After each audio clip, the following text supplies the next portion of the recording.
Hola, ¿se escucha? Bueno, buenas tardes. Muchísimas gracias por estar acá. Estamos muy contentos de, de compartir con todos ustedes una nueva presentación de la vida útil, que un poco para quizá quien no sepa, es una revista de cine que hacemos un grupo bastante grande de personas que vivimos entre Buenos Aires y Córdoba. Yo soy de Córdoba, como se podrán imaginar. Hace ya, como no tenemos muy claro hace cuánto, pero más de 5 años, menos de 10, pero ya consideramos que es un tiempo suficiente como para no considerarla una novedad. Este es nuestro 7º número. La revista se hace en papel, es esta que tenemos aquí,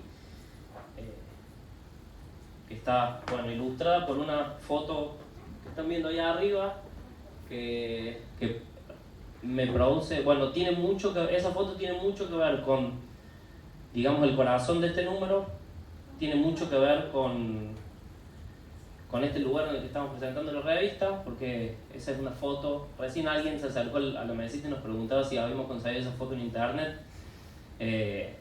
y que no la conseguimos en internet, y es una foto es una foto de un momento y de un objeto y de un montón de cosas muy importantes de la historia del cine argentino y de la historia argentina, pero sin embargo una foto muy poco conocida. Entonces se produce un efecto extraño, como ver de vuelta algo muy visto pero de otra óptica. Y bueno, esas cosas pasan cuando uno tiene el gran placer y la gran oportunidad de entrar a un archivo fotográfico como tiene el museo. Nosotros hace un tiempo largo que gozamos de un increíble, no sé si decir beneficio, pero tenemos la gran oportunidad de poder trabajar hace un tiempo con el Museo del Cine, no solamente haciendo esta presentación, o sea, pudiendo ocupar este espacio, sino también pudiendo ver sus películas, que es algo que vamos a hacer después, y también pudiendo llevar sus películas a otras salas, como Córdoba, que hacemos todos los años la Semana de la Cinefilia y otros ciclos. Y además nos permite también acceder a su archivo para poder trabajar la revista. En este caso la revista, uno de los, para mí, valores que tiene es la posibilidad de poner en relación con texto el archivo fotográfico que el museo tan gentilmente nos ha puesto a disposición. Y bueno, gracias a eso tenemos esta etapa tan significativa, digamos. Pero bueno, capaz me adelanto un poco. Muchas gracias a todos por estar aquí. Es el 7º número de la revista. Es la conclusión de un proyecto que lleva un tiempo, que un poco para mí se constituye de 3 elementos principales. Este proyecto fue un poco la necesidad de la revista de empezar a vincularse de manera muy directa y bastante profunda con la historia del cine argentino. Nosotros en algún momento, la mayoría de los integrantes de la revista más o menos pertenecemos a un sector etario que digamos sería entre los 30 y los 40 en este momento, y en algún momento coincidimos que teníamos como generación, es una generalidad, pero bueno, teníamos cierta deuda con, nosotros tenemos una formación cinéfila, cultivada en cineclubes, etc. Y sentíamos que teníamos una especie de deuda con el cine argentino. Había una especie de cuenta pendiente ahí, y decidimos como utilizar la revista para empezar de poco a saldar esa deuda. O empezar a mirar de vuelta y a pensarlo de vuelta y a tratar de escribir sobre películas antiguas, películas de la historia del cine como si fueran nuevas. Tratar de traerlas, de ponerlas en el presente, en nuestra vida, y mirarlas desde aquí, ¿no? Bueno, y eso abrió como una caja de Pandora muy grande que nos permitió, entre otras cosas, conocer a la gente del museo, entender todos los problemas que esta historia tiene, que es una historia que tiene un montón de gente trabajando para que esos problemas se solucionen hace mucho tiempo. En fin, todo un universo muy rico. Y bueno, este dossier de cine moderno argentino que ocupa el centro del número 7 es como la conclusión de este proyecto, que empezó con una encuesta que hicimos junto con la revista Taipei y la revista La Tierra Quema, que invitamos a un montón de personas, como casi 600 personas, a que votaran sus preferencias de la historia del cine argentino, y hicimos una página web en donde se recuentan los votos. Es lindo, les recomiendo que entren a la página, se llama Encuesta de Cine Argentino, es muy interactiva, es una página divertida, o sea, se accede a mucha información realmente. Y un poco después de esa encuesta vino a hacer 2 números de la revista con 2 dossiers vinculados a algunas pocas cosas del vasto mundo que implica toda esta historia. El primero vinculado más al cine clásico y el segundo vinculado al cine, algo que llamamos muy ampliamente cine moderno argentino. Era hasta ahí más o menos mi cuento, ¿no? Quizás te hayas pasado un poco, pero no importa. ¿Qué tal? Mi nombre es Lautaro, también soy uno de los editores de la revista. Primero quería presentar a nuestro panel de ilustres invitados. Paula Volkowitz, que es historiadora del arte, Julia Roseper, que es historiadora y archivista también, o has trabajado en archivo, y David Ubiña, que es docente, entre otras cosas fue mi docente, así que te agradezco particularmente que haya venido, y ahora es colega en la docencia. Y un poco los invitamos, o empezamos a pensar este line-up de invitados, porque nos dimos cuenta que el recorrido histórico que traza la parte del dossier de la revista está inevitablemente atravesado por la historia argentina, por la historia político y social argentina, que va desde los 60, digamos desde el 55, o sea, como la caída del peronismo, hasta el inicio de la dictadura y un poco después también.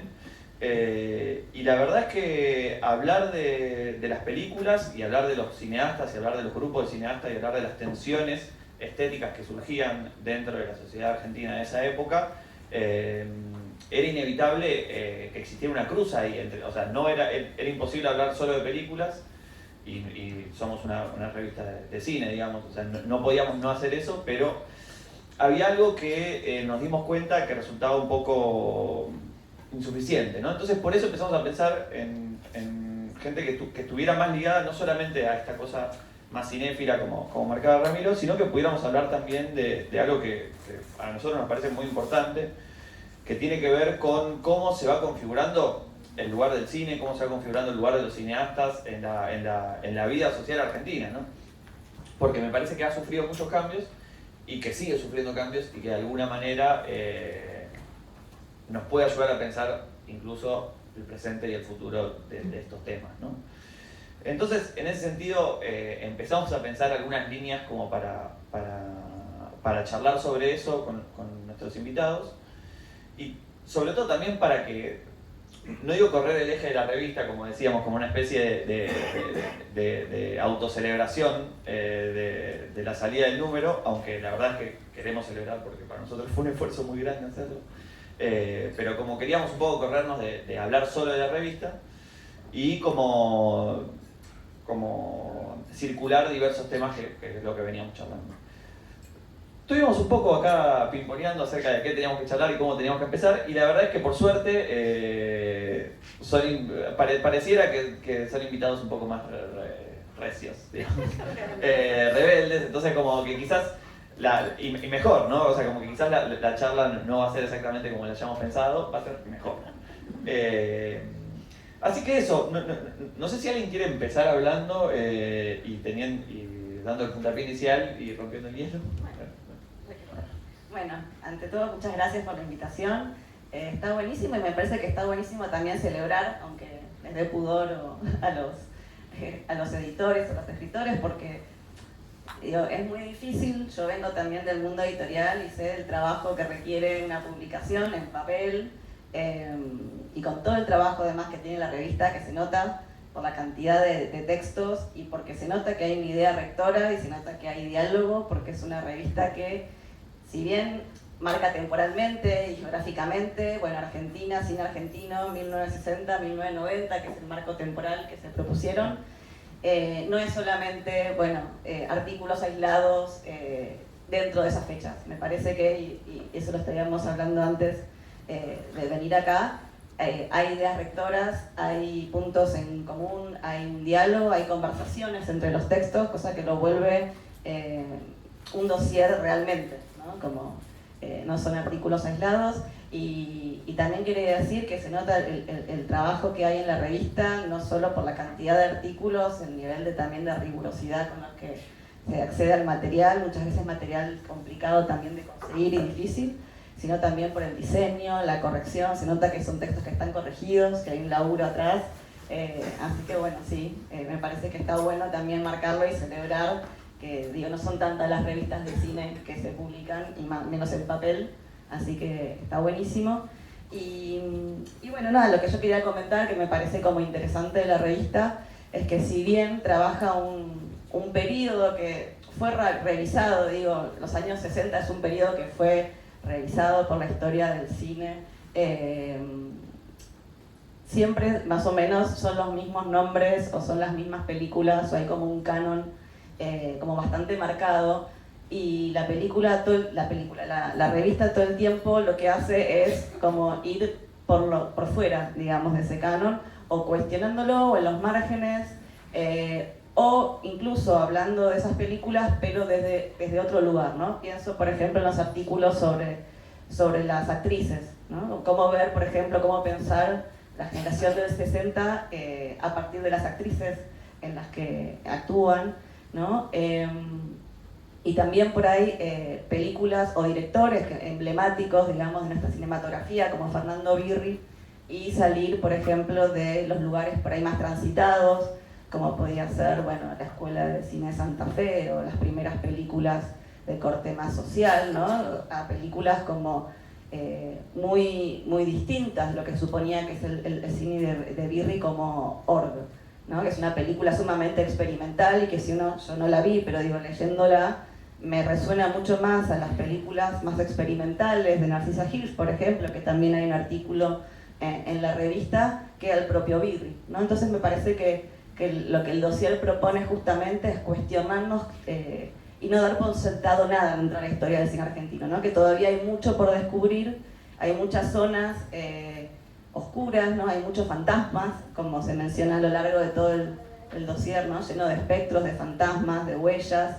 Entonces proponen recorridos disonantes, diferentes, y creo que eso es un gran hallazgo y un gran trabajo también, porque no creo que haya sido por casualidad. Me parece que hay un diálogo, hubo un ida y vuelta entre los editores, con los escritores, porque esto se lee a lo largo de todos los ensayos, los artículos. Bueno, y ahora doy el micrófono para que alguien más. Bueno, gracias por la invitación también y por este gesto extraño de que haya alguien que no viene del cine hablando de una revista de cine. Por ende, probablemente mi lectura sea muy corrida, pero a mí me interesó el número en general, pero me quedé bastante en, ¿cómo decirlo? Me parece que en la editorial, en la presentación de la revista, hay un posicionamiento muy claro. Y me quedé un poco con eso, con la pregunta que se plantea en la editorial, atravesando el número, ¿no? La editorial básicamente plantea comienzos del 2025 una realidad argentina que para el cine sin duda tiene consecuencias, ¿no? Que para la cultura argentina tiene consecuencias, y habla la revista de un estado de crisis, de una búsqueda política, y en un momento hace una pregunta en la editorial que es: ¿qué películas hacen la vida imposible? ¿No? Tomándolo de Alejandro Rubio. Y me pareció bellísima la pregunta, ¿no? La idea de que la película es algo que incomoda, o que la búsqueda en el cine tiene que ser por películas que nos incomoden. Quienes estamos frente al aula, con adolescentes, en la escuela media, sabemos que hoy por hoy el ejercicio con las películas es completamente contrario a eso, ¿no? Es más bien el del entretenimiento, del espectáculo. Bueno, la búsqueda de pensar a las películas como aquello que nos pueden incomodar, o incluso hacer la vida imposible, me parece un ejercicio interesantísimo, ¿no? Porque en el fondo también es qué películas lograron en la historia del cine argentino una intervención. Que no es la intervención clásica, ¿no? Porque claro, en el artículo de Lautaro se habla mucho de la hora de los hornos, ¿no? Claro, bueno, la hora de los hornos ya sabemos que tuvo una intervención. Acá se buscan otras películas con otras intervenciones. Y me parece que con este prisma, con esta pregunta de qué películas intervinieron, qué películas incomodaron, se va al periodo 60-90, ¿no? Es con esa pregunta. Aunque son artículos de diferentes autores, de diferentes temas, diferentes periodos, me parece que un poco ese es el subtexto que está en cada uno de los artículos, ¿no? Quería contarles una lectura que hice hace poco de un filósofo chileno que se llama Patricio Marchand. Llegué a él gracias a Sergio Raimondi, un gran poeta de Bahía Blanca. Patricio Marchand escribió mucho en los 70, él tenía una pregunta que era si existe algo así como la filosofía latinoamericana, la filosofía chilena. Para terminar diciendo él que si hay algo así como una filosofía chilena está en la poesía de Gabriela Mistral. Llega el golpe de Estado, Pinochet, y Marchand deja de escribir. Deja de escribir por varios años. Hay un libro que se llama Sobre árboles y madres, que él publica en los 80, donde dice que tuvo que dejar de escribir, y dice así: los textos escritos por mí entre 1979 y 1982, que son los que efectivamente se recopilan en Sobre árboles y madres, textos breves después de 7 años sin poder escribir nada, sin tener nada para decir, ¿no? Esta idea de que vino el golpe de Estado y un filósofo tan importante de la historia de Chile se queda sin palabras, se queda sin poder decir, hasta que después de un tiempo vuelve a hacerlo, ¿no? Y en una parte del prólogo de este libro Sobre árboles y madres dice: un día de golpe, a partir del golpe, tantos de nosotros perdimos la palabra, perdimos totalmente la palabra. Otros, en cambio, se perdieron esa pérdida.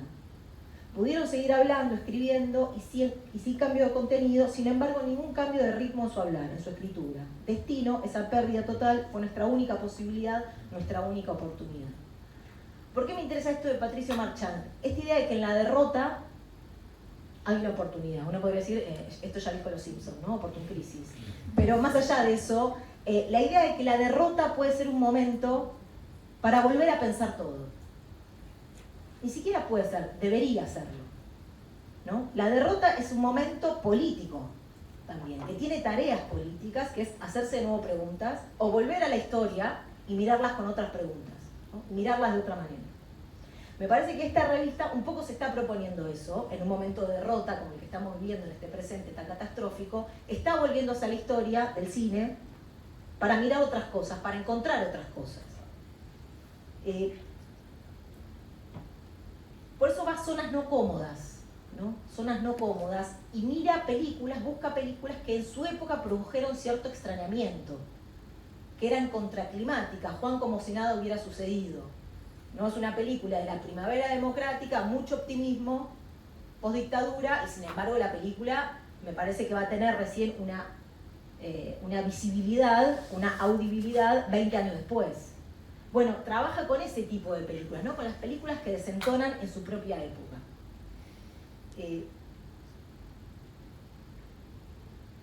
Y digo 2 o 3 cositas más y ya paso, pero como historiadora estoy atravesando una crisis personal, que en un presente tan roto como el que estamos viviendo, está la pregunta acerca de si el pasado nos sigue hablando.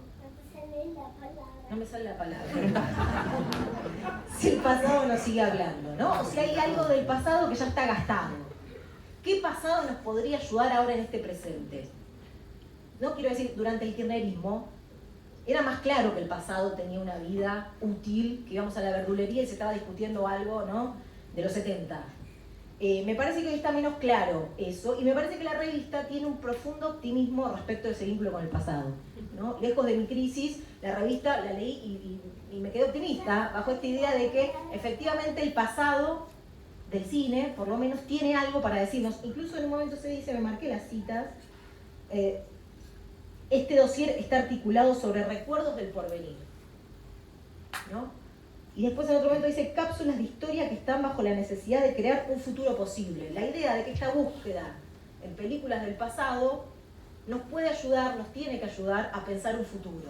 Bueno, eso habla de un optimismo impresionante de esta revista, y lo celebro porque hay poco optimismo en este momento. Me parece muy interesante eso, ¿no? Sí tengo que decir que, así como me parece que es optimista en ese vínculo, posible vínculo entre pasado, presente y futuro, también es cierto que por un lado no está claro qué pasado es el que nos puede socorrer, y me parece que los 2 dossiers un poco están en esa búsqueda sobre qué pasado nos habla hoy más, ¿no? Si es, no lo digo por la revista, lo digo yo, si es Alfonsín o si es Simón Radovisky el que habla más con el presente, no lo sé. En un momento del dossier, creo que es el dossier, dice, de la introducción, perdón, dice, ver una película del 51, del 84 para estar un poco a la altura de lo que se viene. Es decir, no está claro qué pasado, qué película del pasado, qué periodo del pasado nos va a socorrer, pero estamos en esa búsqueda, ¿no? Estamos en esa búsqueda. Y también esto otro, si bien hay optimismo, también es cierto que la figura que aparece asociada al pasado en este dossier, a lo largo de diferentes artículos, y no sé si los autores se pusieron de acuerdo o no, pero es la de los fantasmas, ¿no? La de los fantasmas aparece repetido una y otra vez, a veces como espectros, a veces como bajo esta autora Silvia Schwarzkopf, que aparece citada también, ¿no? En su libro Los espantos. Pero me gustaba esta idea, ¿no? De que efectivamente hay un optimismo respecto de lo que el pasado nos puede aportar en este presente tan catastrófico, pero que sin embargo es un pasado al que vamos y no encontramos luchas épicas, no encontramos paraísos perdidos a los que hay que retomar, a los que hay que volver, sino que lo que encontramos en ese pasado son fantasmas a los que hay que convocar. Y si bien no es tan optimista esta visión del fantasma, sin embargo, ¿no? Marx y Sarmiento mediante, sabemos de la potencia de los fantasmas en la política, ¿no? Por lo menos tiene la potencia de asustar al adversario. Entonces eso no me parece menos en este presente, donde no podemos meter ni un poco de miedo. Y para cerrar, y después tengo otras cosas, pero en todo caso después en la conversación lo vemos, hay una oración del artículo de Florencia Romano que me gustó mucho, ella habla bastante de los fantasmas, y dice algo así como, si bien el cine puede registrarlos, los fantasmas solo aparecen cuando lo permite una época. Y eso también me pareció una idea bellísima, esta idea de que hay un vínculo muy estrecho entre cine y política, que no es solamente la cuestión del financiamiento, ¿no? Sino que la política, diría así, es un presente político el que puede habilitar relecturas y reavivar los fantasmas que hay en nuestro pasado, ¿no? Sean en películas, sea en nuestra cultura, sea en la política, sea en cualquiera de sus órbitas, pero tiene que pasar algo en este presente para poder convocar a estos fantasmas y que nos ayuden a construir ese futuro. Solo un pequeño, que justo antes de anoche venía escuchando un capítulo del podcast que hacías con Trimboli, que él hablaba de Fabio, y contaba una anécdota en que en los 80-88 un periodista muy, no sé si revista Pronto, como muy popular, le preguntaba ¿por qué no volvés a filmar? Como necesitamos que vuelva Fabio, un tipo que metía 3 millones, del 10% de la población del país veía las películas, y que Fabio le respondió, es que no sé qué quiere el pueblo, no sé qué quiere mi pueblo. Y bueno, me parece que tiene mucho que ver con... Creo que es... Sí. Buenas tardes. Bueno, en primer lugar, gracias por la invitación. Es un placer estar acá, en este lugar, que es como una isla fabulosa, el Museo del Cine, y es muy lindo presentar la revista. Como decía Julia, la revista tiene como un gran optimismo, un optimismo casi incluso irresponsable, pero muy bienvenido. Y me parece bien celebrar, ¿no? Paula también lo mencionaba. No sé si cada cosa que se publica es necesario celebrarla. Hay cada cosa que se publica que quizás no habría que celebrar todo lo que se publica, pero en este caso creo que está bien la celebración. Creo que es una celebración justificada y merecida. Cuando Ramiro y Lautaro hablan de la revista y de este número en particular, dicen de una manera muy humilde todo el tiempo como que hicieron el dossier para aprender un poco del cine argentino, para cubrir los agujeros que tienen de la historia del cine argentino. Y me llama la atención que se lo repitan porque el dossier es un dossier increíblemente ambicioso, ¿no? Y lo digo orgullosamente ambicioso, es un número muy gordo, ¿no? O sea, parece más un libro que una revista, ¿no? Y me parece muy interesante, es un dossier muy largo, muy grueso, muy completo, pero al mismo tiempo, estoy de acuerdo acá con lo que decía tanto Paula como Julia, no va a haber quizás mucho debate porque estamos muy de acuerdo. No nos pusimos de acuerdo, pero me parece, o quizás es que la revista es muy clara en lo que quiere decir y por eso estamos de acuerdo en entrar por el mismo lado. El dossier de la revista es muy completo, es muy ambicioso, pero al mismo tiempo es un dossier un poco extraño. Ramiro hablaba de la foto del romance de Aniceto y la Francisca de Fabio, que es una foto por un lado familiar y al mismo tiempo extraña, ¿no? Y me parece que la revista en general produce ese efecto. La imagen está muy bien elegida porque la revista hace eso, ¿no?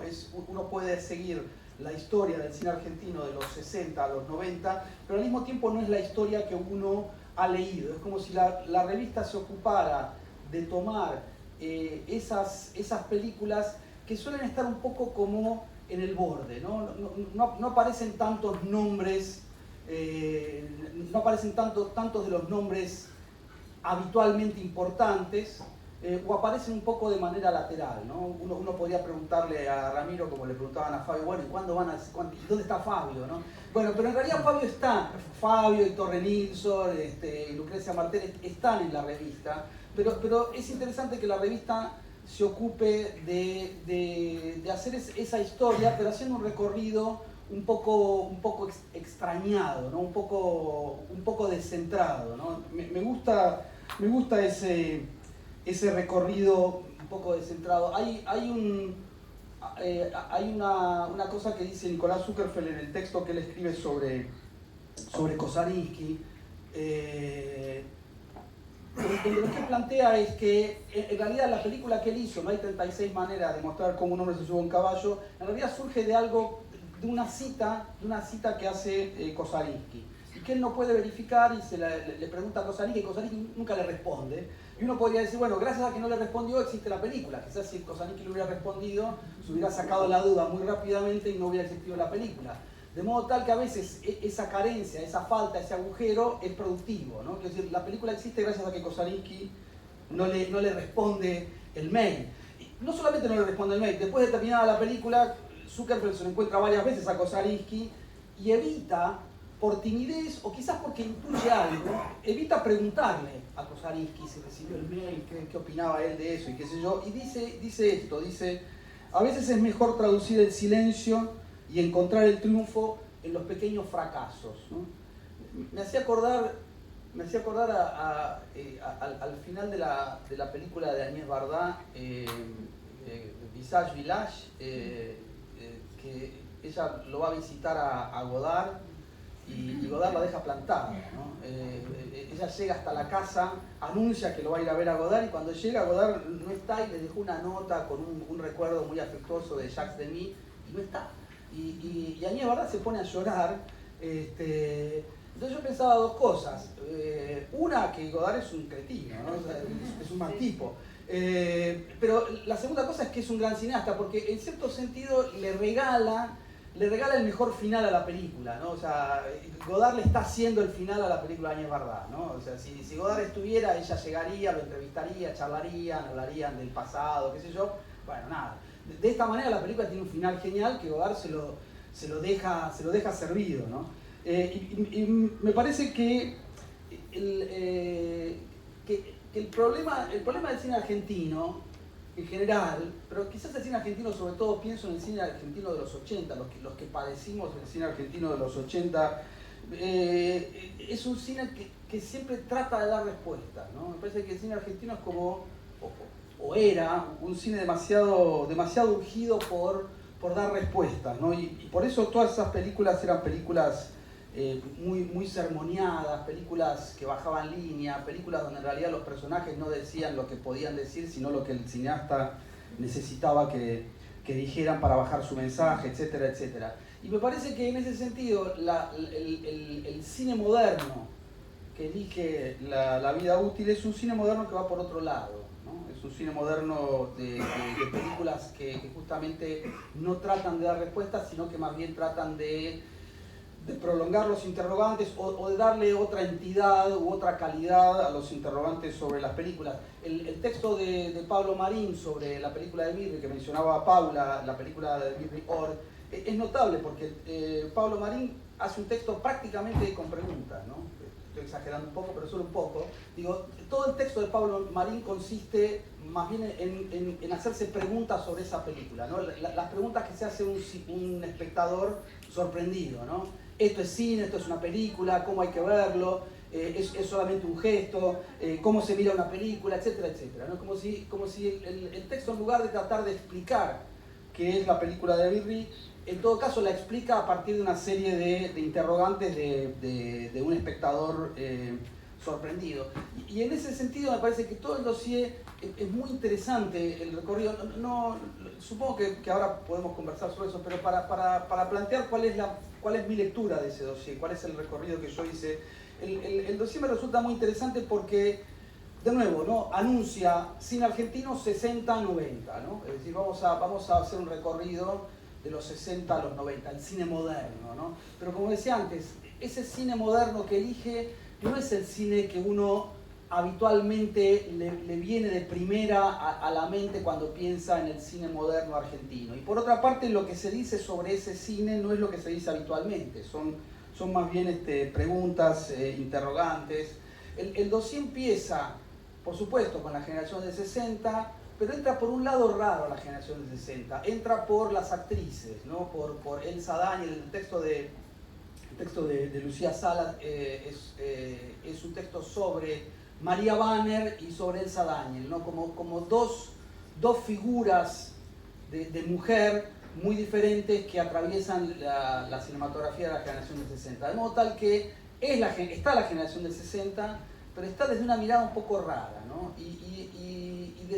Desde ese principio, digamos, del dossier de la generación del 60, al final del dossier, con el texto de Zuckerfeld sobre Kosarinski y un texto de Diego Terrotola sobre Narcisa Hirsch, ¿no? De nuevo, no son los dos cineastas más obvios, ¿no? Más bien son como dos cineastas que durante 50 años hicieron su carrera cinematográfica como al margen de todo el cine, ya no el cine mainstream, sino incluso el cine convencional o el cine más fácilmente visto, ¿no? Julia hablaba de las películas que hacen la vida imposible. Me parece que las películas que elige el dossier son las películas que hacen la vida imposible, las películas imposibles, ¿no? O las películas que han quedado un poco al margen de la visión obvia, ¿no? Digo, y después de Kosarinski y Narcisa Hirsch termina el dossier, pero hay tres notas sueltas que casi uno podría leerlas como una coda del dossier, o incluso dentro del dossier, aunque están afuera del dossier, que son una crítica de la película de Reitman, La Práctica, una crítica de la película de Lisandro Alonso Eureka y una crítica de la película de Rosselli, algo viejo, algo nuevo, algo prestado, ¿no? De modo tal que uno podría llevar ese recorrido dentro y o fuera del dossier, desde la generación del 60 hasta estas tres películas de lo que uno podría llamar el nuevo cine argentino de los 90. Incluso uno podría decir tres subgeneraciones dentro de ese nuevo cine argentino, porque Reichman, Rosselli y Alonso, no sé, si uno mira las edades, seguramente son como tres momentos diferentes del nuevo cine, ¿no? Y en el medio de eso, casi como articulando, como un punto de inflexión, aparecen dos cineastas raros que me agradó mucho ver ahí en el dossier, que son Agresti y Lita Stanti, ¿no? En la introducción que escriben Ramiro y Lautaro al dossier, empiezan con una larga descripción de la película Boda Secreta de Alejandro Agresti, ¿no? Pensaba, porque Alejandro Agresti es un poco como el pecado original del nuevo cine argentino. Era el nuevo cine argentino de los 90 antes del nuevo cine. Cuando todavía no teníamos las buenas películas del nuevo cine argentino de los 90, lo que uno podía ver en todo caso en los 80 era las películas de Agresti, que después cayó un poco en desgracia y hoy quedó un poco barrido abajo de la alfombra, pobre Agresti. Pero quiero decir, en los 80, cuando las películas que había eran las películas de Puenzo y de Subiela, espero que acá no haya ningún pariente, pero cuando las películas que había eran, digamos, sin nombres en general, las películas del retorno a la democracia, donde el 99% de ese cine es hoy invisible. Digo,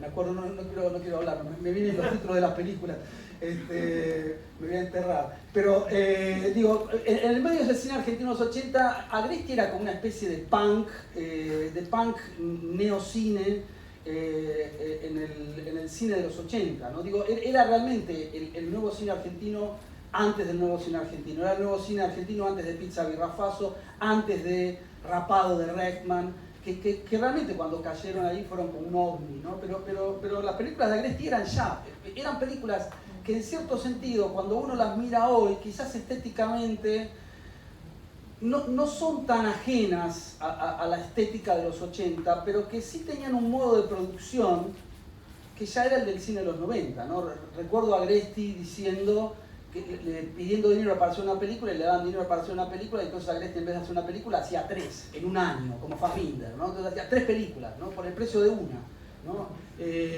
Películas filmadas muy rápido, películas realmente como muy independientes, ¿no? Aunque trabajara dentro de los circuitos. Y pensaba, el otro nombre que aparece ahí, que a mí me resulta muy interesante porque no es tampoco tan habitual, que es el nombre de Lita Stantic, ¿no?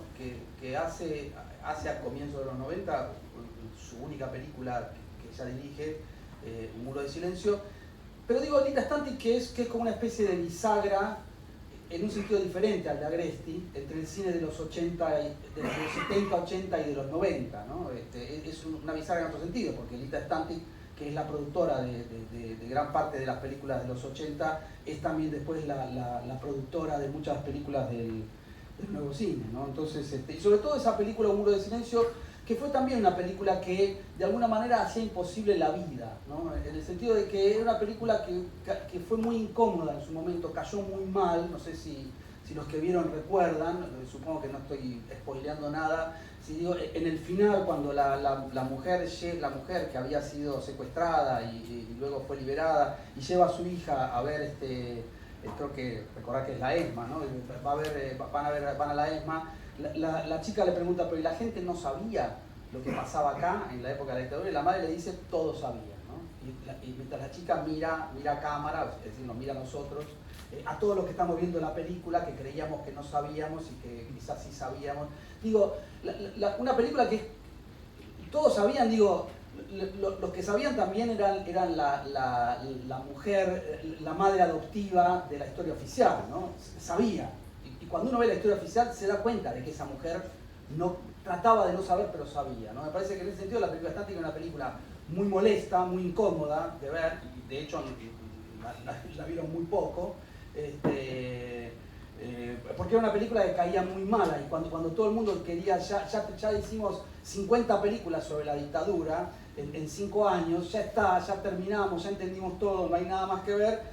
Lita Stantic es una película que era particularmente incómoda, ¿no? Entonces me parece que ahí uno podría, me parece que ese recorrido, bueno, y otra cuestión, no me quiero alargar mucho, pero otra cuestión que también tiene que ver con el artículo de Mariano Morita sobre En retirada, ¿no? Que también es como yo leí el artículo, que es muy interesante, y pensaba, bueno, Retirada es como el lado B, el lado roñoso de Tiempo de revancha, ¿no? O sea, uno podría pensar, bueno, el cine de los 80, el cine de la restauración democrática, pensaba mientras leía el dossier, podría ir desde Tiempo de revancha hasta Un muro de silencio, ¿no? Empieza en una y se clausura en la otra. Y En retirada sería como el lado B, ¿no? Una película que hace catarsis. Morita dice algo interesante, lo dice de una manera muy interesante, dice...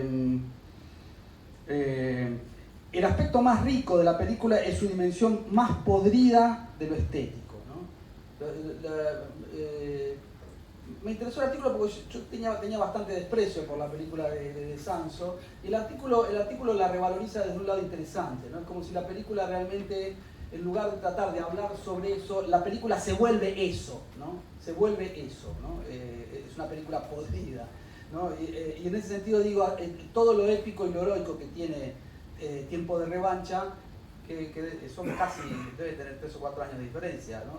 Aparece invertido en retirada. Entonces me interesaba ese recorrido, digo para plantear cuál era la lectura que yo hice del dossier, me interesaba ese recorrido desde la generación del 60 a los 90, incluso desbordando los límites del dossier, y haciendo ese punto de inflexión, eligiendo como 2 cineastas bastante secretos o bastante olvidados, de alguna manera, ¿no?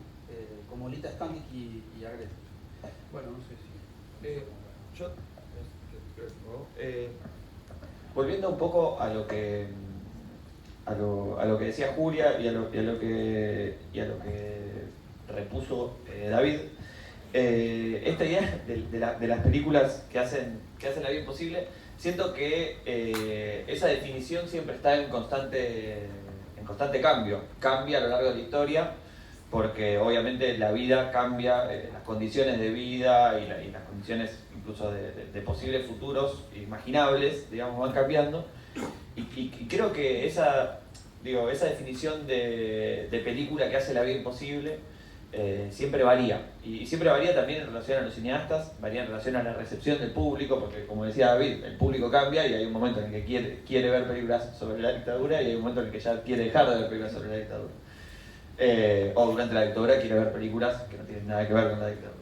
Entonces, si tuvieran que pensar, para que pensemos juntos, ¿no? O sea, si tuviéramos que pensar cómo esa definición de película que hace la vida imposible va variando, o cómo era en los 60, cómo era en los 70, cómo en los 80, me parece interesante plantearlo, porque después eventualmente quizás lleguemos a una posible definición sobre película que hace la vida imposible en 2020, que me parece muy difícil de pensar, porque ahora las películas no le hacen la vida imposible a nadie. Hablábamos antes de que en un momento los cineastas tienen que enfrentarse, por ejemplo, a la censura, ¿no? O sea, que una parte del dossier también está atravesado por la dinámica de la censura, de lo que era posible ser filmado, de lo que era posible ser dicho. Y en un momento eso deja de existir. Digamos, después de los 80, la idea de la censura desaparece porque estamos en democracia, pero quizás también sea porque el cine deja de ser tan importante, o sea, porque no vale la pena censurar las películas porque ya no le hacen la vida imposible a nadie. No sé, es una pregunta que ahora estoy haciendo el reverso del optimismo de la revista y siendo totalmente pesimista. Pero me pregunto eso, digamos, ¿cómo piensan que fue variando la idea de estas películas imposibles, de estas películas que hacen la vida imposible? No sé si... No, yo Yo quería decir que la revista quizás te tenía que empezar a llamar La Vida Imposible. No, yo estaba pensando que hay otro concepto que me parece que aparece a lo largo de varios artículos, es esta idea de lo diferido, ¿no? Esas películas que aparecen, por ahí duran una semana en cartel, y por ahí, después de 20 años, se vuelven a ver y convocan a un público que en ese momento, porque son muy difíciles, porque están adelantadas a su tiempo, por una serie de razones, no tienen público, no tienen proyección. Bueno, particularmente, si vamos a tu artículo, Lautaro, el cine under, digamos, fue como el emblema, ¿no?, de películas que se hicieron al margen de la industria, o sea, en una época donde había mucha censura, estas películas se hacían de manera independiente, por fuera de cualquier marco tradicional, de circuito tradicional, y que incluso por fuera y en ámbitos privados eran películas muy revulsivas por lo que estas películas proponían para su tiempo, ¿no?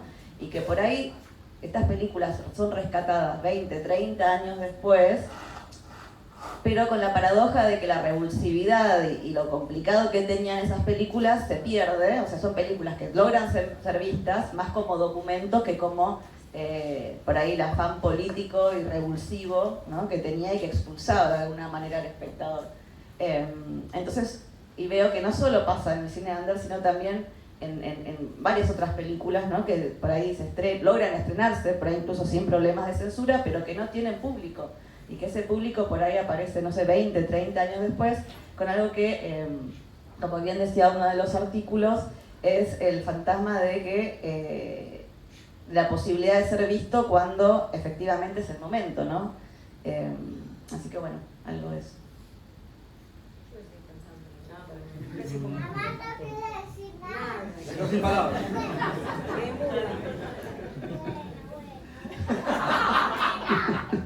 Seguro el gobernador te trajeron. Julián Álvarez. Sí, pensaba, bueno, es verdad lo que dice Lautaro. Bueno, los tiempos cambian y también en la medida en que las condiciones políticas cambian, también cambia, supongo, la recolocación de los cineastas, ¿no? No estoy tan seguro de que en realidad sea, bueno, no hace falta censurar más, ¿no? Me parece que también que es un ida y vuelta, ¿no? Y que los cineastas también se van reacomodando a momentos diferentes y que quizás las circunstancias requerían un tipo de cineasta a fines de los 60, comienzos de los 70 y otro tipo de cineasta en los 90. Y quiero decir también que quizás implica formas diferentes de relacionarse con la política, ¿no? Digo esto porque es algo que surgió en las conversaciones que teníamos antes y me parece que es un tema del dossier, ¿no? ¿Cómo se encara esa relación entre el cine y el contexto, o entre el cine y la política, ¿no? Me parece que hay muchas maneras de relacionarse con la política. En general uno tiene como la imagen más canónica o más habitual, que es la del cine militante de los 70, pero me parece que hay otras formas también de vincular el cine y la política. Bueno, el cine underground al que se refería Paula recién, yo creo que también es un cine, creo que estamos de acuerdo con Paula en esto, creo que el cine underground de los 60 y con Lautaro es un cine muy político, solo que habla de la política de otra manera. Hay distintas maneras en que el cine habla sobre la política. Y me parece que el nuevo cine argentino de los 90, que siempre fue muy acusado de un cine que no se preocupaba de esas cuestiones, que era un cine político, etc. Me parece que en las mejores, no digo todas, pero me parece que las mejores películas del cine de los 90 no dejan nunca de ser un cine político, ¿no?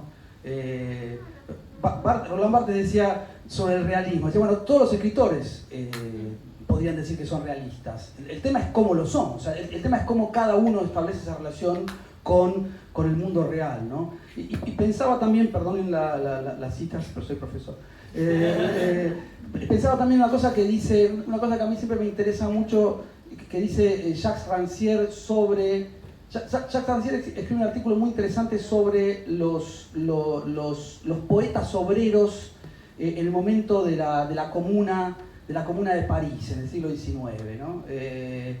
Y entonces lo que Rancière descubre es que hay una gran producción de poesía de los obreros, ¿no? de los tipos que hacen esa revuelta, escriben poesía, ¿no?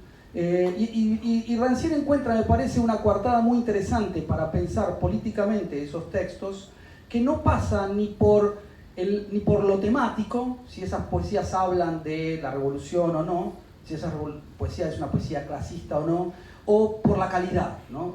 Rancière se resiste a analizar esas poesías en términos de un tema comprometido y en tema de una calidad estética. Rancière dice, en realidad lo importante de esas poesías es que existan, ¿no? O sea, esos tipos, esos obreros que a la noche, robándole horas al sueño, escriben poesía, en realidad el gesto verdaderamente revolucionario de esa poesía es eso, ¿no? Que alguien que es un artesano, un zapatero, que está destinado a un trabajo manual, se dedique en las horas de la noche a escribir poesía, a ejercer una tarea que uno podría decir artística o intelectual. Bueno, ahí está el verdadero gesto político de esa poesía, ¿no? Después uno puede analizar si el tema, si la calidad estética, etc. Pero hay algo, dice Rancière, que es lo fundamental y que es ese gesto, ¿no? Y me parece que corriendo el eje, uno podría pensar lo mismo respecto de la relación que se puede establecer de los 60 a los 90 en los vínculos que hay entre las películas y la política, ¿no? Me parece que en estas películas que hacen la vida imposible, que el dossier recupera, me parece que hay muchas maneras más de hablar sobre la relación con el contexto, con la política, etcétera, etcétera, que exceden el mero vínculo explícito del cine militante, digamos, ¿no? Sin dejarlo afuera, me parece que el dossier le agrega otras capas u otras dimensiones, ¿no? Le hace crecer otras dimensiones como si le crecieran otros brazos, ¿no? Una cosa así. Ya saliendo la pregunta, por suerte. No, que me parece que hay algo también para pensar a futuro. Me parece que esto del cine y la política durante todo el periodo evidentemente está atravesado y trata de mirarlo de otra manera, pero dos cosas quiero decir respecto a esto. Que me parece que también tenemos que pensar qué está pasando en este presente con las lecturas de la militancia de los 70, y me refiero también a un libro como el de La llamada de Leila Guerrero, ¿no? Que está teniendo tanta resonancia y que es muy polémico. No sé si polémico, quiero decir, habla de un presente, de cómo este presente también se acerca a esas militancias, entonces también a ese cine, digo, me parece para pensarlo, ¿no? No sé. ¿Qué nos dice este presente, este nuevo acercamiento a esas militancias?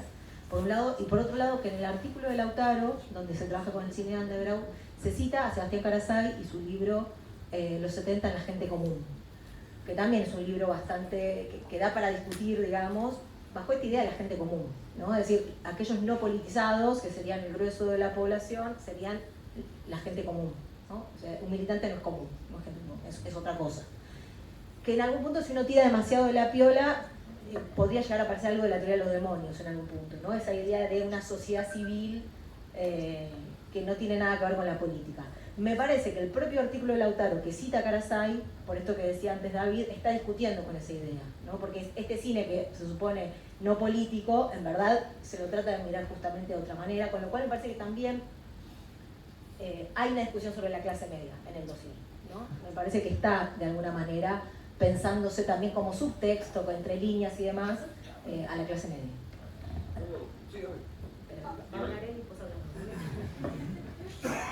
No, digo,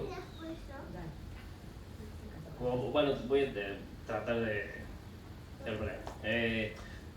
justamente esta idea como de fondo pensar sobre problematizar la clase media o el tipo de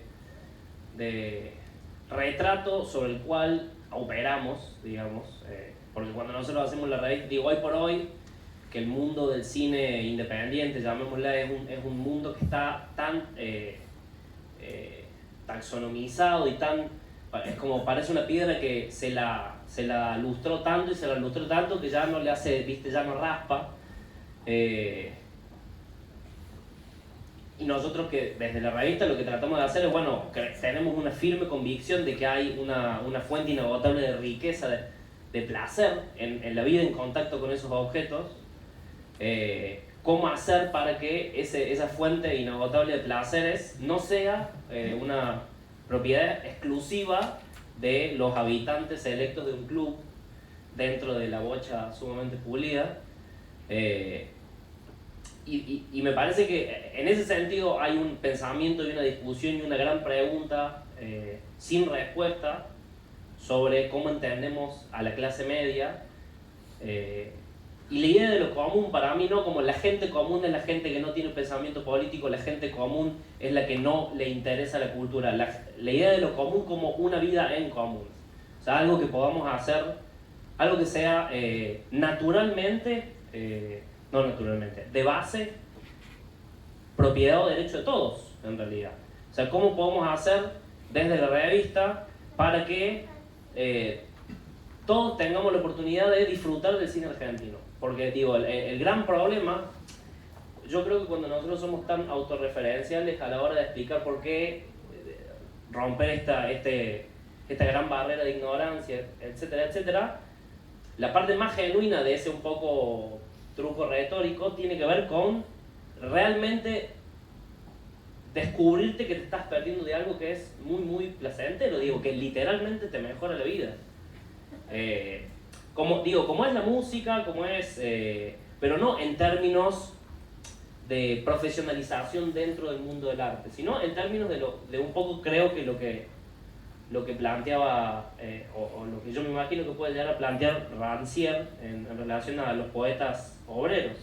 O sea, lo que es fundamental de esa idea es el modo de vida que proponen, que un obrero que de alguna manera está caracterizado por una serie de condiciones que tiene que cumplir para ser un obrero, además puede ser un poeta. Exacto, que rompa la capitalización. Claro, porque es la demostración de que existe una vida obrera que disfruta de la poesía. Entonces, digo, me parece que el gran problema es que un poco une estas dos esferas del mundo, que no deberían ser dos, debería ser una, que es un poco la vida política del arte. ¿Qué hacemos con el cine argentino ahora que desde que no tiene financiación hasta que algunos creerán son todos un grupo de cineastas porteños que no les importa la vida del pueblo? Y por otro lado, la vida común, la vida del pueblo. ¿Cómo desde nuestro lugar podemos tratar de traccionar para que esas cosas se empiecen a juntar un poco? Sí creo que efectivamente, como decía Julio al principio, el problema es que no encontramos la respuesta, pero sí creo que parece como un consuelo de tontos, pero como sí creo que tenemos una convicción absoluta de dónde hay que buscar, y eso no me parece menor, y que también la forma y que la respuesta no se encuentra en un lugar. O sea, es interesante esa cita que vos encontrás, que es como el 51 o el 84, es como busquemos en cualquier lado, pero digo, me parece interesante pensar que no hay una respuesta en un lugar, sino es la constatación de que eso que entendemos como historia efectivamente no es una cosa, son un montón de cosas distintas, vistas de distintos lugares. O sea, ¿cómo podemos seguir pensando una idea de cine militante de los 70 en la Argentina antes y después de ver la película de Julio Ludueña que vimos ayer, La civilización está haciendo masa? O sea, el vínculo que esa película tiene con otros materiales hace que uno tenga que repensar el todo, digamos, o como la constatación material de que el mundo cambia a partir de que hay distintas ópticas para verlo. Me parece que es ya, como esa convicción ya es un pequeño pero firme paso hacia adelante.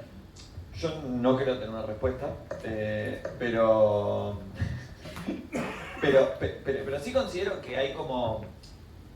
Lo de la clase medio un poco me descolocó, pero estoy tratando de ordenarlo de alguna manera. Pero en esta idea de que el pasado puede ofrecernos algunas respuestas, que eso es algo ineludible y creo que para algo se llama una revista, ¿no? Como para tratar de ofrecer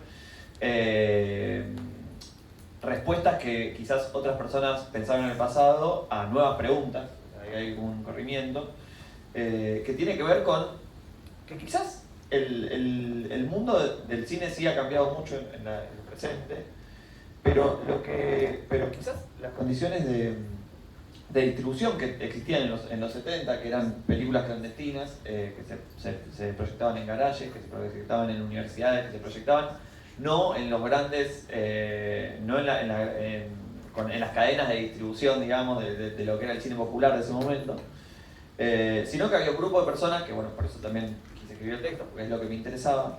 Había un grupo de personas que, incluso sabiendo de la imposibilidad de hablarle al gran público, que efectivamente fue así, digamos, porque no le hablaron al gran público, incluso así pensaban fábulas o pensaban maneras de cambiar una realidad material o incluso una realidad cognitiva, o sea, cambiar el propio marco de interpretación de la realidad en los diferentes espectadores, probablemente de clase media.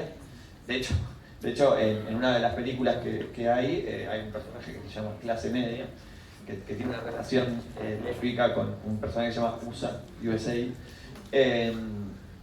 Y me parece que eso sí, en cierto punto, como de alguna manera ofrece un camino, ofrece una esperanza, ofrece una enseñanza, en el sentido de que para mí hay un corrimiento, y esto es un diagnóstico totalmente propio, no hago ni parte de la revista de esto, que tiene que ver con que a sabiendas de que la distribución es un juego perdido, es un juego como muy difícil de ganar, muy difícil de imponerse por las propias herramientas que tiene el cine argentino, que fueron pocas y ahora son nulas, existía una ansia de comunicación y una más discutible, que es una ansia de educación hacia el gran público, y que ahora eso, para mí, en el cine contemporáneo argentino, que está casi ausente. Digo, no me parece que las privadas tengan que educar al público y enseñarle cuál es la manera correcta de ver la vida o de ver las relaciones sociales, pero que existía esa ansia, ¿no? Existía esa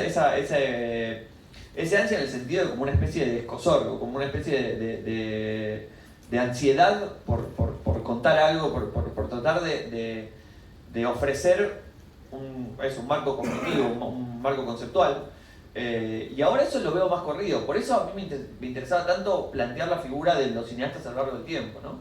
como que en los 70 existía una manera de pensar el cine, en el cual ese cine tenía, como decíamos antes, una manera de... una posibilidad, si se quiere, de cambiar algo, cambiar un rasgo de la realidad. Y ahora creo que eso está como totalmente dividido, es como...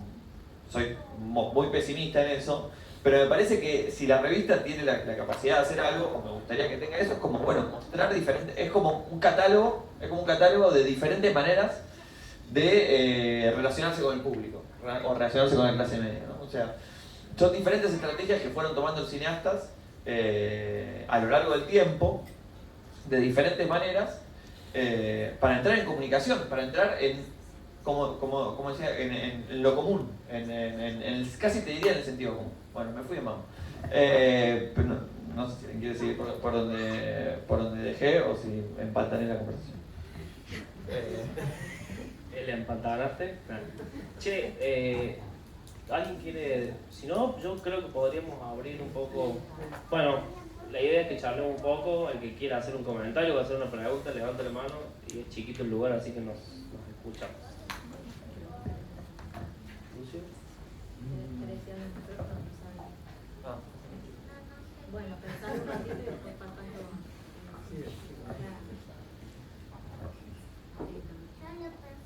A ver. Hola, me gusta el fútbol.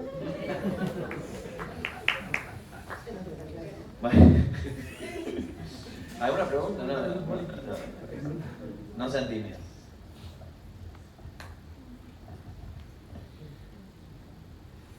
Yo, Julio, te puedo preguntar por lo de la clase media. ¿Pero qué? No, que tira un poco más del hilo. No, me surgió fundamentalmente leyendo el artículo de Lautaro con esa cita a Carasay que, insisto, para mí es un libro al que todavía le falta una discusión, ¿no? Y a la vez también, por cuestiones laborales, el año pasado trabajamos mucho con un corto, que no es un corto, en realidad es un poco más largo que un corto, el que hace en el 64 Hugo del Carril para el sindicato Luz y Fuerza, ¿no? En marcha. Y pensaba cómo dialoga una película, porque la tenía muy fresca, cómo dialoga una película así con el artículo de Fernando Martín Peña, por ejemplo, ¿no? Que trabaja con las películas Pajarito Gómez, bueno, una serie de películas que buscan de alguna manera hacer algún tipo de crítica a la propia industria, pero que claramente son películas muy distintas, ¿no? Y pensaba también en La Hora de los Hornos, ese cine militante que quizás sí buscaba un público, no sé si necesariamente más obrero, pero sí más social, una circulación más social, ¿no? Entonces, bueno, hay un cine que efectivamente fue hecho por sectores de la clase media para ser visto por sectores de la clase media, y me parece que efectivamente hay una discusión para dar, también pensándolo en el presente, ¿no?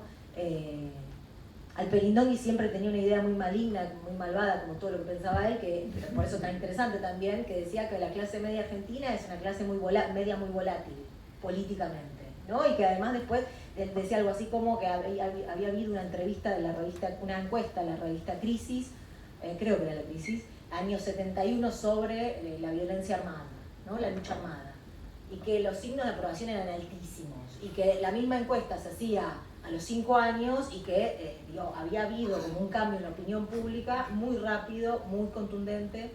Entonces digo, me parece que esta pregunta, que por lo menos yo vi, capaz ahora me están diciendo que no, pero que yo vi del dossier respecto de la clase, de ese sujeto, que efectivamente es el sujeto que está detrás y adelante de estas películas, también es una pregunta por el hoy de ese sujeto, ¿no? O por lo menos yo lo leía así, pero bueno, cada uno lee la misma interpretación. Ah, mira, en relación con lo que decís, me quedé con el artículo de Fernando Martín Peña, que habla sobre la autoconciencia y las diferentes etapas, digamos, a lo largo del cine. Y una de las últimas que habla es una película de Raimundo Gleiser, Ceramiqueros de Tras las Sierras, y que el gesto autoconsciente es justamente al finalizar la película dar vuelta a la cámara y enfrentarse con los ceramiqueros y preguntarles a ellos: ¿te parece que esta película que estamos haciendo sobre ustedes va a tener algún tipo de efecto? Y diciendo, la gente, digamos, a las que ellos estaban retratando, diciendo, la verdad es que no lo sé. Entonces también está, digo, justamente complejizar si efectivamente ese afán de transmitir a partir de las películas, ¿no? Si efectivamente tienen alguna utilidad o no, y darle la palabra y esa interrogante que queda abierto, ¿no? E incorporarlo también en la película como un gesto autoconsciente. ¿Alguna pregunta? No sentimos. Diego, Tado. No, me preocupó un poco antes cuando dijeron que estábamos en una etapa post-censura o que ya no se censuraba más.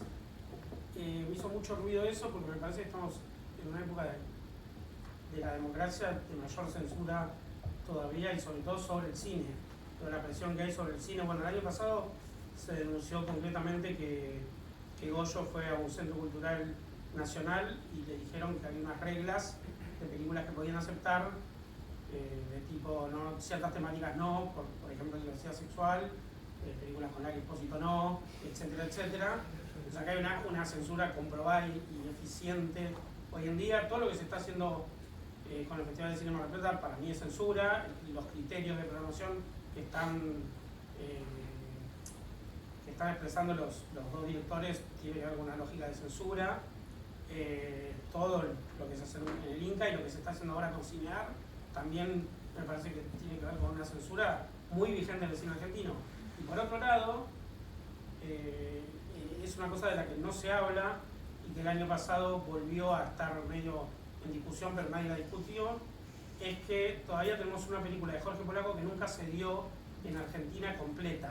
De hecho, hubo una falsa exhibición por primera vez en Argentina, en Mar del Plata, de Kindergarten, censurada, con el propio Polaco en sala, diciendo que esa película se iba a estrenar después de la exhibición en Mar del Plata. La película se dio cortada, una versión censurada de la película un poco avalada por el propio Jorge Polaco, la iba a estrenar y ni siquiera la pudo estrenar censurada.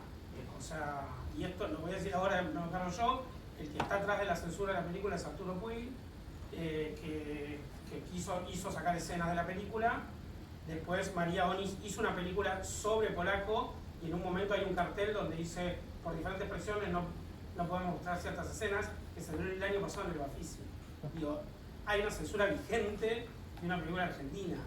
Digo, alguien que hacía películas que hacían la vida imposible, ¿no? Jorge Polaco. Y todavía la siguen haciendo porque no se pueden exhibir.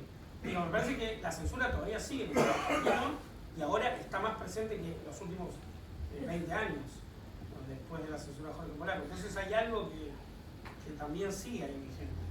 Como Sí. se habló que ya la censura no existe, ahora estamos en la post-censura.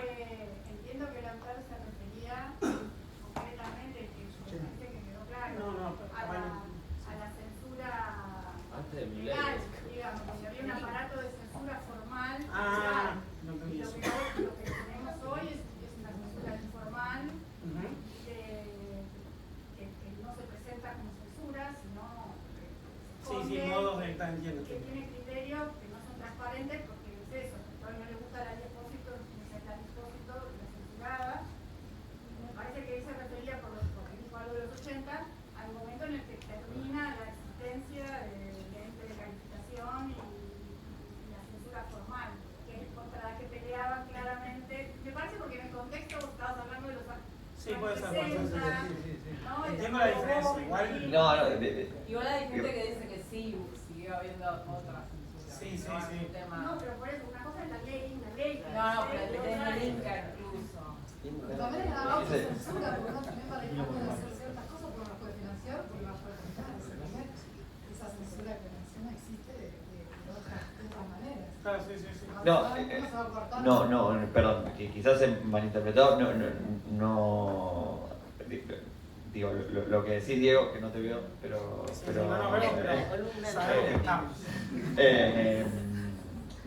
sea, sí, creo que yo me refería más bien a lo que decía Paula, digo, teniendo en cuenta ese contexto, y quizás para enfatizar mi punto, no pensé en lo que estaba haciendo Milei culturalmente desde que gobierna, digamos, pero sí, o sea, de ninguna manera quise minimizar eso, o sea, es algo que es evidente que existe y que no quise. Una cosa es censura cinematográfica, otra cosa es destrucción completa del aparato cultural. Es verdad.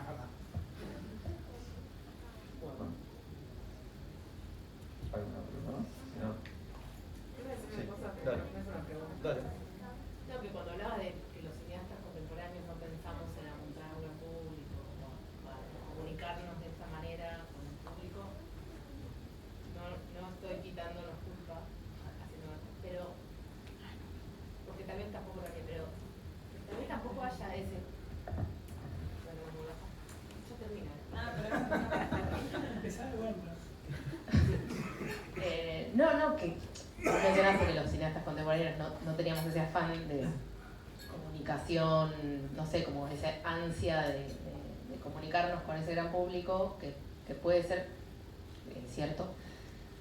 Tampoco sé si existe ese, o sea, creo que el cine hoy ya no ocupa para nada ese papel y de nuevo, no es para sacarnos culpa o para perdonarnos, pero no sé qué es ese público, así como qué es, ¿no? Tampoco sé si qué era, pero entiendo que al menos en el imaginario uno puede pensarlo, así como un gran grupo de gente que iba masivamente hacia el cine. Hoy no existe eso. Todas las películas hoy son completamente afuera del circuito, digo, salvo muy pocas que tampoco creo que quieran incomodar a nadie, ¿no? Pero no sé,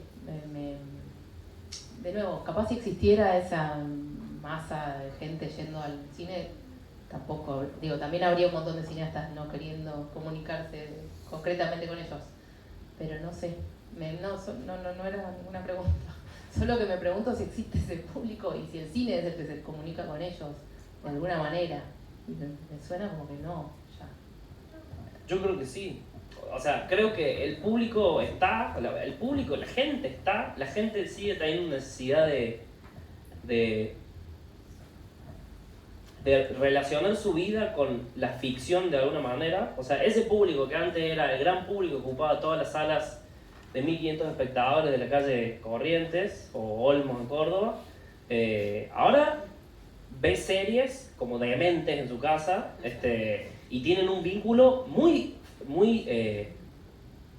no sé si es la manera, virtuoso con la ficción, porque la necesidad de relacionarse con la ficción está. Lo que pasa es que quien se ocupa de ese trabajo masivamente son otros actores. Las series, ¿no? O sea, ocupa un tiempo una serie que no sé si un adolescente de 18 años, 17 años, porque tengo contacto con varios de ellos. Claro.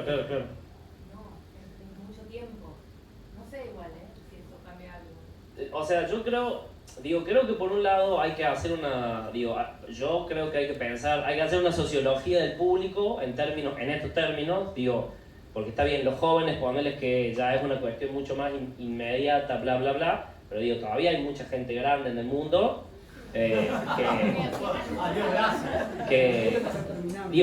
todavía hoy por hoy las plataformas producen su serie y son potencia y ganan mucho dinero y es un negocio rentable, etc. Pero por otro lado hay otra discusión que dar para mí que es es un poco puertas adentro, y yo creo que en todo caso el problema esta va a ser polémica, pero creo que el problema que tenemos muchas veces es que nosotros dejamos de entender que nosotros somos parte de ese público. Nosotros somos gente común también. No nos vinculamos con ese tipo de vida, o sí nos vinculamos con ese tipo de vida, pero no creemos que sea un material lo suficientemente vibrante como para que ocupen, digamos, el universo creativo de nuestras películas. Porque yo digo, si uno se pone un poco prepotero y tribunero, lo que uno puede decir, enojado con la generación de nuevos cineastas que un poco se consolidó con el digital, es que es un mundo muy girado hacia uno mismo, digamos. No es solamente el cine, pasa con muchas cosas, digamos.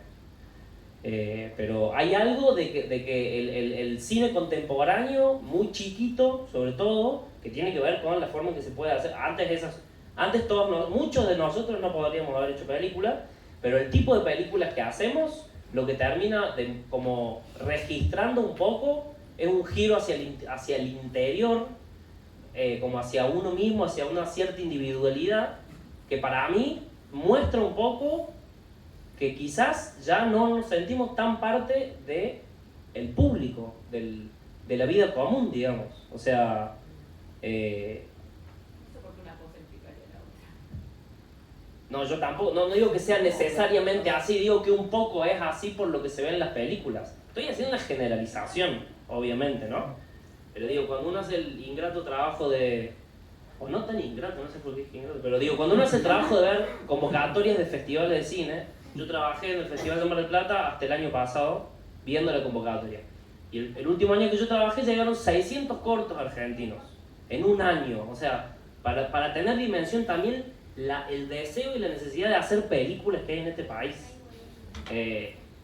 Y es muy loco como, digo, como el submundo del cine, porque ahí hay el mundo del cine tiene un submundo que nunca llega a tener vida, que nunca llegan a tener ni siquiera el derecho a ser considerados cineastas, y en donde ahí digo, uno hace el trabajo de una manera muy mala, porque no tenés tiempo para ver todo, entonces ves todo como te convertís en una máquina de aplicar prejuicios en realidad.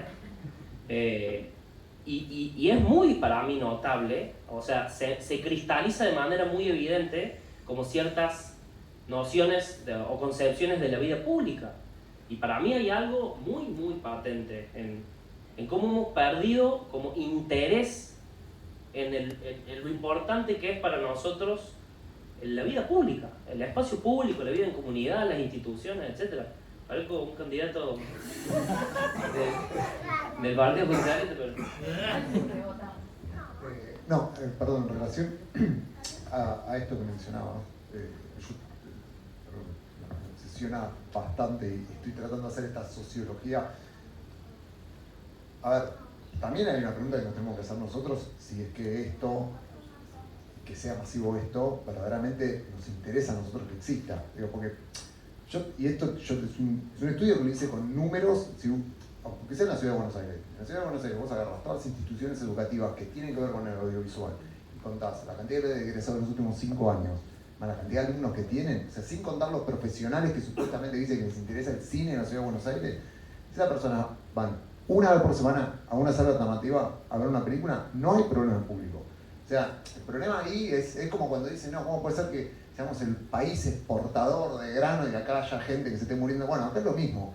Como que esa es la primera pregunta que nos tenemos que hacer nosotros mismos como sector. Después pasa algo que también es real, que hoy es por primera vez en la historia de la humanidad donde hay más gente generando imágenes que gente mirando imágenes.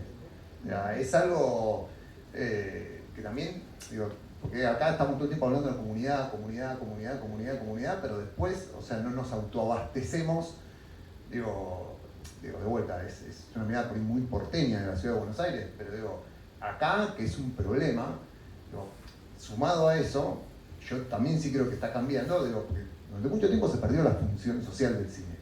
O sea, en un momento, hace, el libro, bueno, justo lo mencionaba, el Palacio Plebeyo, digo, las salas de cine tenían personalidad, eran distintas, tenían cada una su programación, y vos cuando ibas al cine te encontrabas con gente y cumplían un rol social y generaba recuerdos, generaba memoria. Vos te acordabas cuando veías las películas. Todas esas salas cierran, llegan todos los complejos en los 90, y los complejos es el no lugar, es un lugar que te da una relación con el cine mucho más de consumo, de voy, obtengo lo que me dan y me voy, está todo por unifila, todo armado para que entres y salgas, y son todos iguales. Acá, en Córdoba, en China, son la misma sala. Ahora están empezando a ver, bueno, ustedes tienen una programación en el Cine Club Florida, donde la gente va a encontrarse. Digo, recién ahora se está reapropiando con la función social del cine. Pero digo, es algo, digo, y tiene que ver con la masividad, porque después vos lo que decías antes, bueno, sí, las series, todo, pero uno cuando entra a ver cómo funciona producir ese tipo de series, digo, justamente creo que la condición de existencia de esas cosas masivas es no incomodar, ¿no? Que sean ATP, por una cuestión de estudio de mercado, digo, las películas grandes, con muchos millones de dólares o lo que sea, tienen que ser ATP, no tienen que incomodar, porque la gente no quiere que incomoden en el cine. Entonces, esa nueva masividad, digo, hay que construirla entre nosotros yendo a estos nuevos espacios. Allá la mica. No, y consonarse un poco con lo que decís Mau y con lo que dice Rami, estamos olvidando, me parece, de mencionar que ahora en realidad esa masividad de las series y en las plataformas se genera a partir de la ultrasegmentación y la super especificidad del target de públicos, y entonces no sé si es tanto que pasa como que, bueno, nos fanatizamos todos por una serie, pero es más por grupos y como con sesgos de confirmación de mundo, digamos, también como, y que me parece que abonan a que la censura sea un poco más blanda y que, bueno, me parece que estamos llegando como una idea acá en la charla como de que está bueno pensar en volver a hacer una ficción que genere mundo y que nos involucre a todos, digamos, donde todos más o menos juguemos y donde nada, recuperar un poco esa tendencia que yo también reconozco, Rami, eso, salir un poco del ensimismamiento y de la película que cuenta cómo hacemos nuestra película y lo difícil que es, y porque en definitiva también eso, somos cada vez más que estamos produciendo, cada vez menos los que vamos a las salas. Yo no tengo una especial nostalgia por la sala en sí, sí por el hecho de que, bueno, creo que nos merecemos más ficción, una ficción como más generosa y más amable, digamos, que no te pidan ningún carnet de afiliación a nada, para poder discutir algo y para poder decir, ok, más o menos una vida posible o pensable o discutible que te trae la ficción es algo como añoro, digo. Pero bueno, quería como solamente señalar esa idea de que el público ahora está súper segmentado. Y las series se producen para eso, digamos, ¿la ves? Y son un embole, por más que de hecho sean para mí, no sé, por ahí vayan de algo que a mí me interesa, son un embole porque no te traen nada nuevo, ¿no? Y es muy loco eso. Como, podés quedarte horas, idiota en el sillón, pero en definitiva es como después no tenés nada para decir, salvo como eso, hablar con los mismos de siempre, de lo mismo de siempre. Como te he dicho antes. Claro que está bueno, qué sé yo, pero deja de ser lo que pensábamos que era, o lo que se refería Fabio con ¿qué quiere el pueblo? Todo junto, digo, el almacenero, el zapatero y el abogado, no sé, ¿a dónde vamos? No, una cosa muy breve respecto a la segmentación, que es verdad, ¿no? O sea, bueno, pensaba, vos hablabas antes de Fabio, ¿no? Juan Moreira fue un exitazo, Nazareno Cruz y Lodo fue un exitazo. El Dependiente no fue un éxito masivo de público. Fue una película de cineclubes y era una gran película y sigue siendo una gran película. Lo que quiero decir es, Torre Nilsson decía, y para mí es como una máxima, Torre Nilsson decía, cuando a todo el mundo le gusta una película hay que sospechar, cuando a nadie le gusta una película hay que sospechar. Lo que quiero decir es que el público no es una entidad homogénea, ¿no? Y que entonces habría que ver en qué consiste el éxito de una película. El éxito son llegar a los espectadores a los que tiene que llegar, aunque sean 20, o el éxito son la cantidad de entradas vendidas, ¿no? O sea, quizás es medio antipático lo que digo, pero lo puedo decir porque acá hay varios cineastas, yo no soy cineasta, entonces digo, en realidad entiendo que un cineasta cuando hace su película quiere que la vea mucha gente, como todo artista, y sobre todo en el caso del cine, porque además si la ve mucha gente son más entradas, es más dinero, es más posibilidad de hacer una nueva película, etcétera, etcétera. Pero quiero decir que, bueno, también es cierto que hay películas para que las vean 20 personas. Y si esa película la ven las 20 personas que las tienen que ver, esa película es un éxito. No en términos de boletería, pero digo, no sé si todas las películas pueden aspirar al Cinemark, ¿no? No sé, digo también esto porque Mariana preguntaba y yo estoy de acuerdo, ¿no? ¿Qué es el público? El público es una especie de ente informe que no se sabe muy bien qué es, ¿no? Como cuando los políticos hablan de la gente quiere esto, ¿no? ¿Qué es la gente? La gente está de acuerdo con el gobierno, la gente está de desacuerdo con el gobierno. Le preguntan a 3 personas en la televisión que dicen que sí, entonces ya hacen la estadística y sacan el número, ¿no? Pero no sé si no habría que pensar también un poco en eso, ¿no? En que bueno, un cineasta supongo que hace una película y después si alguien la ve y, no sé, yo supongo que si hiciera cine con que haya 4 personas que me digan que les gustó mi película estaría conforme. Con los libros me pasa eso. Cuando hay 3 ya me siento conforme. No, y pensando esto como la segmentación y el marketing en relación al público dirección, y pensando como algo novedoso, o sea, sin ir más lejos, el grupo de los 5 años 60, digamos, ellos mismos dicen que hicieron un estudio de marketing a ver qué es lo que quería el pueblo y qué quería la gente de Buenos Aires, y hacer películas en función de lo que la misma gente había dicho en sus encuestas, ¿no? Entonces no es algo nuevo. Y de hecho tampoco eran películas mainstream, películas que les fue al final pésimo, que tuvieron muy poco público. Entonces, bueno, todo esto es parte de lo mismo. Bueno, pero ahora igual, el problema es que ahora igual se trafica otro tipo de... En esa segmentación se busca traficar. Sí, claro. Vender otra cosa, no solo vidas posibles, digamos. No sé. Gracioso. En el mejor de los casos, digo, ¿no? Vendés como lifestyles, o sea, engagement, en definitiva, hacer series para generar engagement con un cuerpo de consumidores. ¿Querés contar qué vamos a ver, no? ¿Pero lo vamos a ver ahora? ¿A las 6 o no? ¿Qué hora es? Cuando quieran. Capaz podemos hacer un break. Hacemos un break y a las 6, que tenemos 15 minutos para... Bueno, para, hacemos el break y primero- presentamos después la película. Claro, sí, pero primero un aplauso, muchas gracias por haber venido.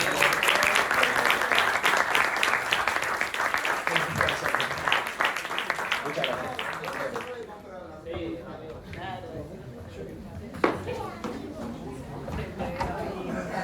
Sí, acá en la puerta tenemos un stand, pueden comprar el último número de la revista, pueden comprar el libro de Pablo Marín sobre historia del cine experimental argentino, está todo a precio promocional, y si no lo quieren comprar ahora porque dudan, después la pueden encontrar en general en las librerías de la ciudad y de todo el país.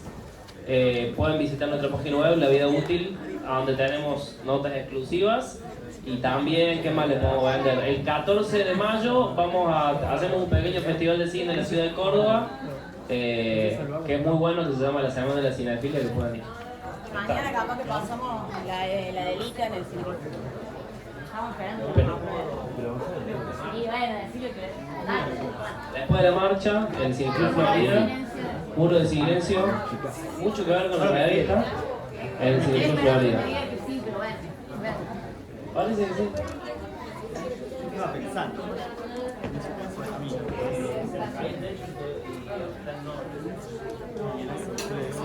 Después como bueno, seguimos pensando el cine en una esfera separada de lo demás.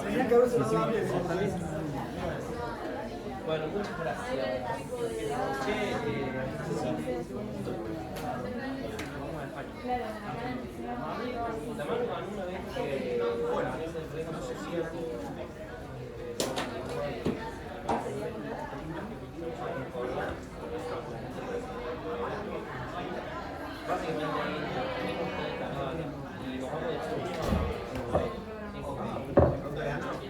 Estamos ahí, yo tengo que buscar trabajo.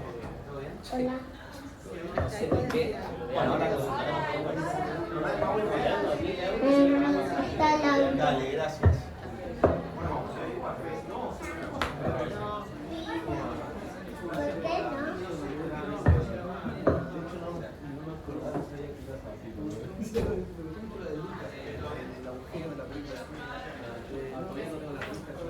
No sé. Por más cosas de la cordillera,